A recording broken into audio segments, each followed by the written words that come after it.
Bonjour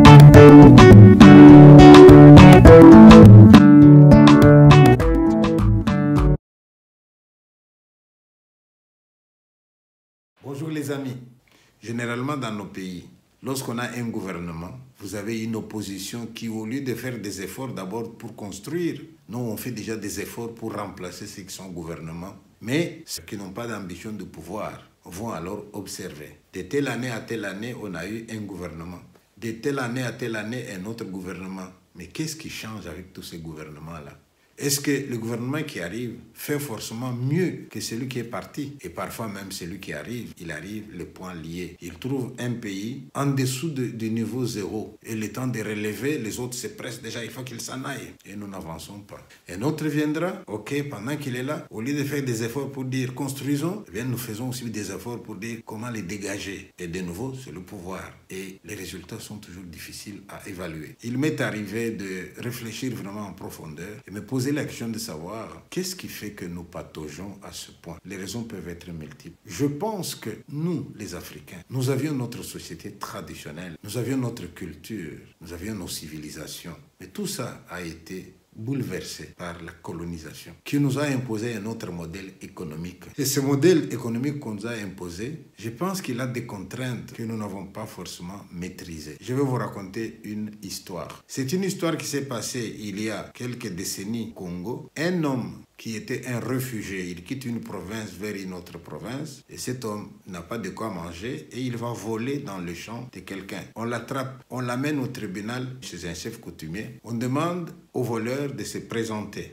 Le voleur qui était intelligent se présente à la manière traditionnelle. Je suis un tel, fils d'un tel, descendant d'un tel. À partir du moment où il se présente de cette manière-là, les notables s'exclament « Oh, c'est pas possible, c'est toi !» Donc il s'est présenté de manière telle qu'il puisse montrer le lien qu'il avait à partir de son arbre généalogique avec le village. Et tout de suite, les gens qui sont censés les juger ont de l'empathie parce que c'était un réfugié qui avait fui la mort. Et alors on laisse d'abord l'histoire du vol et on lui demande « Raconte-nous un peu comment ça s'est passé ». Et le type, il raconte la souffrance, il raconte combien sont morts, il raconte comment lui a fait pour s'en tirer et arriver jusque-là. Mais dès qu'il a fini, on demande au propriétaire du champ « Est-ce que vous avez entendu la manière dont monsieur vient de se présenter ?» « Oui. » « C'est un réfugié ?» « Oui. » « Ceux qui viennent d'arriver ?» « Oui. » On demande au propriétaire du champ. Dites-nous un peu, toi aussi, si jamais un jour tu es obligé de fuir ce village, d'aller à un autre village, est-ce que vous pouvez en 2 semaines trouver un terrain, faire un champ, le travailler, s'aimer, récolter. Vous pouvez faire ça dans 2 semaines. Et l'autre comprend tout de suite où on veut le mener. Il dit, je ne refuse pas qu'il prenne dans mon champ, mais il prend quand même tous les jours. Voilà les notables qui se réunissent pour trancher la palabre. Et ils disent au voleur, c'est ça que tu avais cueilli aujourd'hui pour aller manger avec tes enfants? Oui, écoute, prends. Il ne faut pas que tes enfants crèvent de faim. Va manger. Mais la fois prochaine, quand tu iras de nouveau dans un champ qui ne t'appartient pas,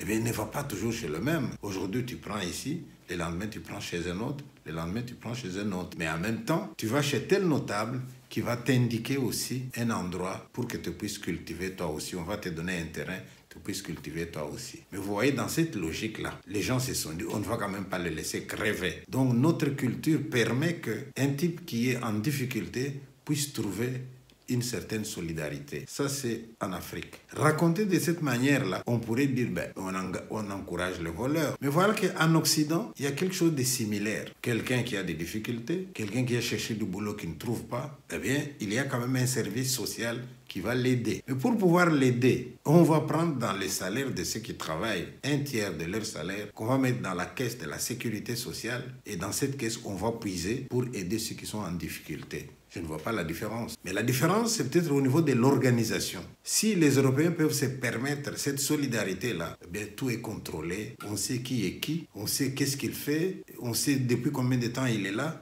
Et même on peut suivre son évolution pour voir si il ne se contente que de ce qu'on lui donne ou bien est-ce qu'il fait un effort pour quitter ce niveau-là de l'aide sociale et arriver à être fier de ce qu'il va produire lui-même. Conclusion partielle, voilà les besoins de solidarité qui existent dans les deux cultures. Mais du point de vue de l'organisation, je pense qu'il y a quelque chose à imiter en Occident. Qui est qui? Est-ce qu'il est vraiment en difficulté? Est-ce qu'il prend pour survivre ou est-ce qu'il en profite pour aller vendre et ruiner le propriétaire du champ. C'est des choses que nous devons maîtriser. Alors vous voyez, nous sommes dans une culture où il y a primauté de la société, de la collectivité sur l'individu. Et comme il y a primauté de la société sur l'individu, eh bien nous sommes solidaires. Et cette solidarité-là n'est pas toujours compatible avec l'organisation de l'économie telle que l'Occident nous l'a apportée. Si moi, je travaille dans le village traditionnel, que mon frère meurt, ses enfants viennent chez moi,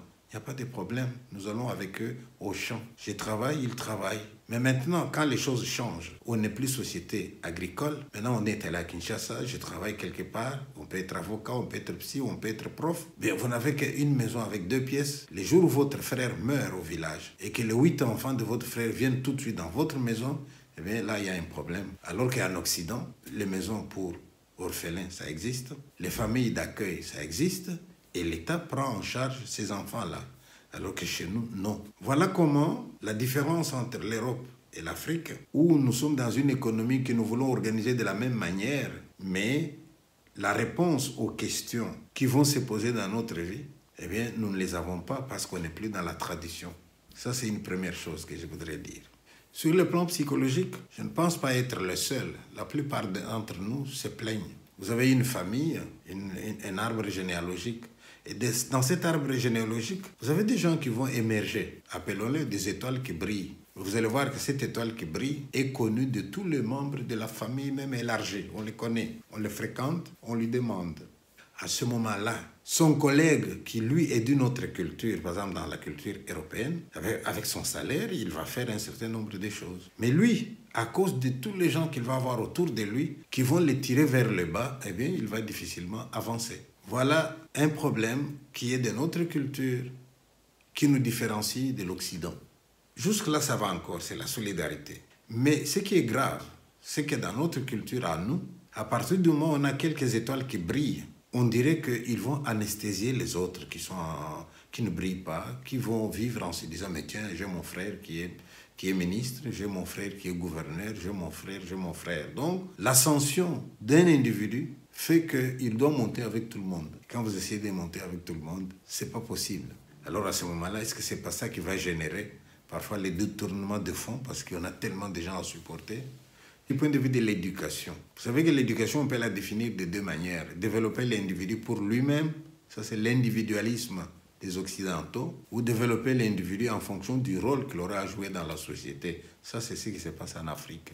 Alors, je pense que les problèmes qui se posent en Afrique, c'est des problèmes que tous nous avions de tout temps. Mais les réponses qu'on donne à ces questions-là, nous devrions beaucoup réfléchir. Souvenez-vous même dans le temps, quand on faisait des deuils dans les années 50, 60, 70, les deuils pouvaient faire 1 semaine, 2 semaines, même si c'était un homme d'importance. Mais pendant ces 2 semaines-là, les gens qui viennent vous voir au deuil, ils apportaient la nourriture et tout le monde mangeait ensemble. Mais regardez comment aujourd'hui nous en sommes à 1 jour, c'est déjà bien. On a fini d'enterrer, au revoir, on prend un verre s'il y a un verre, bye bye, et tout le monde se disperse. Vous avez la solidarité qui voulait que quelqu'un qui a récolté du manioc dans son champ, au moment où il doit ramener à la maison, qu'il ne prenne pas tout, qu'il laisse quelques cossettes de manioc, de manière telle qu'un passant qui a faim, qu'il s'arrête et qu'il trouve de quoi manger. Ça, c'était la tradition. Mais aujourd'hui où les voleurs viennent, ils prennent non seulement ce que vous avez laissé, mais ils vont même se servir. Ça devient difficile. Donc nous avons une société, soi-disant moderne, mais où les solutions que nous avions sont restées un peu des solutions traditionnelles, et alors ils sont inadaptés à la situation. J'ai pensé tout ça jusqu'au moment où je suis tombé sur une vidéo. Alors je vous laisse d'abord écouter la vidéo. Nous avons imposé un mode de développement à l'Afrique. C'est cela. Développement, ce n'est pas la coopération. Quand De Gaulle a donné l'indépendance à ces pays africains, il ne leur a jamais promis le développement. Il leur a promis la coopération. Or, la coopération s'est transformée en développement. Qui dit développement par rapport à nos modèles. Alors pendant un certain temps, certains pays, les pays soviétiques, ont voulu proposer les modèles de type socialiste, pendant que nous proposions les modèles de type libéral. Tous ont échoué. Le drame, c'est que tous ces modèles plaqués sur l'Afrique sont des modèles qui sont des modèles étrangers à l'Afrique. Pourquoi ? Car ce sont des modèles qui reposent sur des expériences individualistes. Or, l'Afrique, les Afriques, sont des partis communautaires. Ils ont leur civilisation, ils ont leur façon de penser. Et ce qui est traumatisant pour l'Afrique, c'est de vouloir les considérer précisément comme des Européens pauvres à la peau noire. Alors, tous les modèles qui ont marché, entre guillemets, chez nous, doivent leur être appliqués. La démocratie, les droits de l'homme, le libéralisme, etc. Eh bien, l'on va à l'échec. Car le problème de l'Afrique, c'est cela. C'est pas l'économie. Ce n'est pas le manque de développement. C'est un problème d'ordre psychologique, sociologique, culturel. Et surtout, un modèle d'arrogance intellectuelle que nous avons avec notre européocentrisme, né dans ce petit cap de l'Europe qui représente géographiquement le 20e de la planète ou le 30e de la planète, peuplé par le 10e de la planète et qui prétend vouloir donner des leçons au monde entier, aussi bien à Poutine qu'aux Chinois qu'aux Africains. Eh bien non. Je ne sais pas ce que vous pensez de cette vidéo. Vous pouvez nous écrire si vous n'êtes pas d'accord et nous donner vos arguments. Nous vivons en communauté. Et là, on nous apporte l'individualisme. Cet individualisme qu'on nous a apporté là, nous ne l'avons pas adopté tout à fait.